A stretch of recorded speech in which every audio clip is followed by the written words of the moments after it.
This song was written in 2008, and that was when we were juniors in high school. I think a lot of the teenage angst that we had kind of influenced the song a little bit. Yeah, I would say that I still feel the same way about this song that I do now. That it just brings up a lot of nostalgic memories for me. You know, I remember us sitting here in this room, just kind of hanging out with each other, and then it just kind of happened. I think the vocalists that I tried to sound like were Claudio Sanchez from Coheed and Cambria, Johnny Craig when he was in Emarosa, now he's in Slaves. Also Anthony Green in Circa Survive.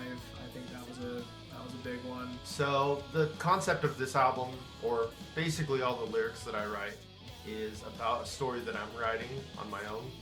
That's about a guy that gets in a car wreck and he loses memory of a couple of the days of his life. And he goes back to try to rediscover what happened on those days, and it turns out that he murdered this government worker. Some of the people have these special abilities that haven't been quite revealed yet, but at the end of the story, one of the government workers takes him into custody and questions him and then sends him into this portal. I think Lifeless Star is just an overall concept within the story,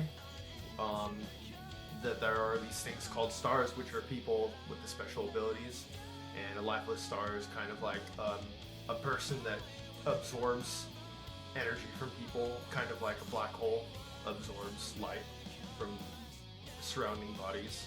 The real life concept of this song would be people that like mooch off of other people, or take without asking, I guess, or something like that. Well, the writing process was actually, it was kind of crazy how quick it happened. He was working on this riff that would eventually become the intro to Lifeless Star, and he also had, some ideas for a chorus and verse and that kind of stuff. And yeah, I just walked in and he already had this song kind of like written out, but I sat down with him in about 20 minutes, we kind of banged out. So there was one time where we went to Hillcrest High School to play a show, and we were going to play Lifeless Star. We get on, we start playing the song, and it was going really well, and for some reason I think I just copied it from another YouTube video or something, but I just lifted my guitar over my head and started swaying it like this, kind of cheesy, kind of dumb.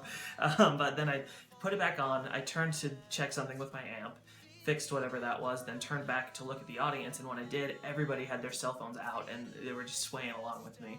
That was probably one of my favorite memories I have playing with this band in general.